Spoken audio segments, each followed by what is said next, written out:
But they should be incredulous. Like when people make absurd claims, it's like, oh, well, I had 50 health problems and I stopped eating everything but meat and they went away. It's like, oh, sure. It's fascinating.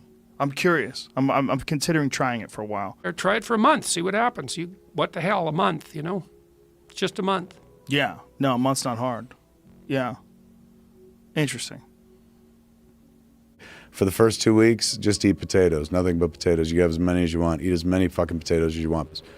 So it's, but for me, that sounded, for me, fuck your diet. Well, I just come off the heart attack, so I'm like, I'd rather not die. Right. So I'll fucking try. So how many weeks did you eat just potatoes? 2 weeks, straight 2 up, whole just weeks. potatoes. You just baked them and then ate them. You must have been bored as fuck.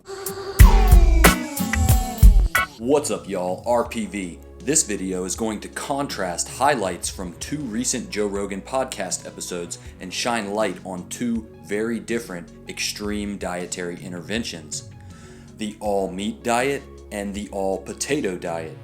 If you want to learn more about popular diet mistakes, make sure to hit subscribe. It'll be rewarding for you to take notice of the differences in the way public perception is being managed for these 2 extreme diets throughout the clips that follow. First up, we're going to take a look at Jordan Peterson's experience on a carnivore diet in what amounts to basically an all-beef diet. Your diet, you're on this carnivore diet now. Okay, so I want to preface that with something. I am not a dietary expert, so I'm now speaking as an uninformed citizen. Yes. Right. Well, this is anecdotal evidence from a human being that has dealt with autoimmune issues your whole life. Yes. You have done this for how long now?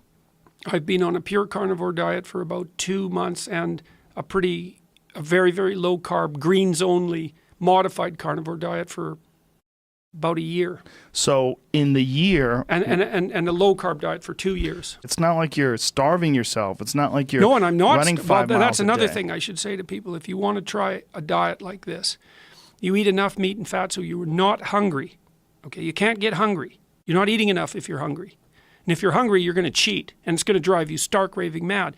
Well, you're not eating way less. You're eating way less things. Yes, because you had a 30-ounce steak last night. Yes. I'm doing my best not to be hungry. Although it didn't look like it was 30 ounces. No. It was a small 30-ounce steak. Well, I think it starts out 30 ounces before they cook it. Right. And it loses a considerable amount of volume. It's very fatty. Right. But that's the other thing, too. You must have to get a lot of fat. Yeah, well, I eat fatty cuts of steak, and Michaela is buying fat directly from the butcher store, and we cook that up, cut it into small pieces, and fry it up till it's crispy. Wow. It's actually quite delicious. But how many people are incredulous? I mean, how many people, when they're hearing about this? Well, everybody. Everybody. Well, you're not, but, you're interested in this sort of thing. But they should be incredulous. Like when people make absurd claims, it's like, oh, well, I had 50 health problems, and I stopped eating everything but meat, and they went away. It's like, oh, sure. It's fascinating. I'm curious. I'm considering trying it for a while. The problem is I eat so much game meat. There's not a lot of fat. Well, get some fat. Yeah. That's the trick there. Try it for a month. See what happens. What the hell, a month, It's just a month. Yeah. No, a month's not hard. Yeah. Interesting. Next up, we've got Kevin Smith talking about his experience transitioning to a plant-based diet, which, interestingly, he decided to kick off with an all-potato diet. Take a look at the difference in how this is received. And so in Penn's book, Presto, he details how Ray was like, for the first 2 weeks, just eat potatoes, nothing but potatoes. You have as many as you want. Eat as many fucking potatoes as you want, but you can't put anything on them. You can't fry them. It's just bake the potato and eat everything. And you can have 9 if you're in a sitting, but you can't put any butter on them, no salt, nothing, just flat out potatoes. So it's, but for me, that sounded, for me, fuck your diet. Well, I just come off the heart attack, so I'm like, I'd rather not die. Right. So I'll fucking try. So how many weeks did you eat just potatoes? 2 weeks, straight 2 up, whole just weeks. potatoes. Did you eat them raw? Not raw, like uncooked. You can bake them, but you can't use anything to cook them. You can't wrap them in tin foil with butter and salt or anything like that. Just flat out You just plain. baked them and then ate them. You must have been bored as fuck. Some good vitamins in the skin as well. Absolutely. A lot of potassium, right? But some Vitamin people, C. like when I was telling them, the moment you tell people what you're doing, everyone's got their fucking advice about how to diet and shit. And when I was talking about, I'm doing this potato diet, people, you can't eat potatoes. It's carbs, man. That's too much. It's bad and shit. But in 2 weeks of eating nothing but potatoes, I lost 19 pounds, just like that. 19 pounds. Just dropped off. A lot of it Wow. water weight, absolutely. But for me, fuck that you, sounded. and For fuck me, your diet. Well, I just come off the heart attack, so I'm like, I'd rather not die. Right. Aside from the obvious difference in how these two extreme diets are favored by Joe Rogan, I think it's important to make the point about where you end up when you start down the path of either one of these radical approaches.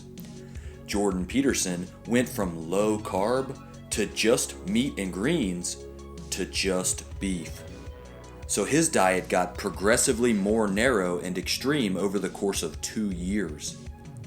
Kevin Smith, on the other hand, turning around his health coming off of a heart attack, ate nothing but baked potatoes for 2 weeks to kick off a broadening transition towards a diverse diet based around whole plant foods.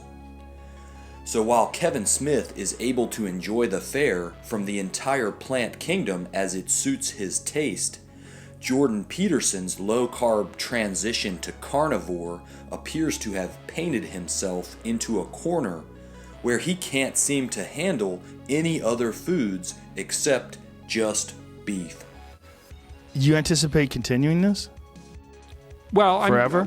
God, forever's a long time. I'd It like is a to be long able to time. eat more things, but I'm going to experiment with that very, very, very, very, very cautiously. I'm going to add mushrooms next because maybe I could eat them. Yeah, it's very curious to me because you're talking about the one adverse reaction, which is when you deviated from the diet. Yeah. What I'm talking about is when I read people's accounts of trying this diet, it's almost universally positive. Yeah, I know. Is this yet another fluffy carnivore diet promotion featured on Joe Rogan's platform from a guest who doesn't have blood work? Alarmingly, we've got anecdotes from Dr. Joel Kahn where a 55-year-old athletic male patient of his went on a keto diet and saw his total cholesterol go up to 750 as he developed silent heart disease. Damn! Skip that. Don't let this be you. You can decide what the next 2 years of your life are going to look like. The choice is yours as to whether or not you want to paint yourself into a corner whereby your diet gets progressively more narrow and restrictive until you can only eat beef. Or, on the other hand, you can have access to all the healthiest and most nutritious foods from the plant kingdom to suit your tastes. So if you want to avoid making popular diet mistakes, put down the steak knife, eat some plants, and don't forget to subscribe. Red Pill Vegan, next.